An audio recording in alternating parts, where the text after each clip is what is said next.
गुंडागर्दी, गुंडागर्दी, गुंडागर्दी, गुंडागर्दी, गुंडागर्दी। ट्रांसजेंडरों के साथ क्या क्या कुछ नहीं हो रहा।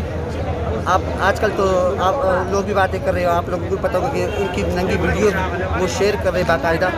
अगर उनको एक चांस होता है घर पे जाने का ट्रांसजेंडर को, वो भी ख़त्म हो जाता है अगर वो लोग उनकी ऐसी वीडियो वायरल कर दे। तो ये कौन सी हुकूमत है?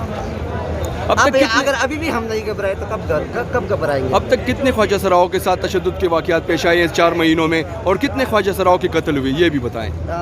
तकरीबन हाथ नीचे, हाथ 7 नीचे। से 8 ख्वाजा सराओं के कत्ल हुए 4 महीनों में, और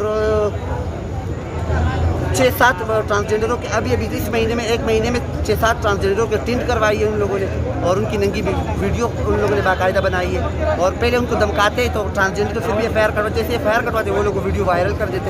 तो इसके लिए कोई ना कोई काम हुकूमत को करना चाहिए, क्योंकि ख्वाजा सरा सब कुछ बर्दाश्त कर सकते हैं, अपने आप की बेइज्जती नहीं बर्दाश्त कर सकता। बहुत ख्वाजा सरा इस तरह अपने आप को मार देने पर तुल जाते, तो इतनी बेइज्जती भी नहीं अच्छी होती। हम इस्लामी मुल्क में रह रहे, और फिर खैबर पख्तूनख्वा में सबसे ज़्यादा तशद्दुद खैबर पख्तूनख्वा में ट्रांसजेंडरों के साथ होता है।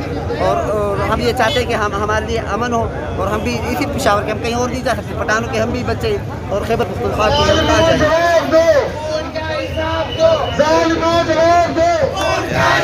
जब तक मोहलत तंग रहेगी, जब तक मोहलत तंग रहेगी, जब तक मोहलत तंग रहेगी, जब तक मोहलत तंग रहेगी, जब तक मोहलत तंग रहेगी, जब तक मोहलत तंग रहेगी,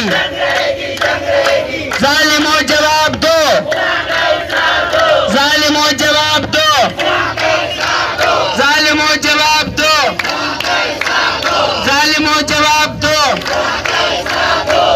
जालिमों जवाब दो, जालिमों जवाब दो, जालिमों जवाब दो, जालिमों जवाब दो। जब तक पूरे तंग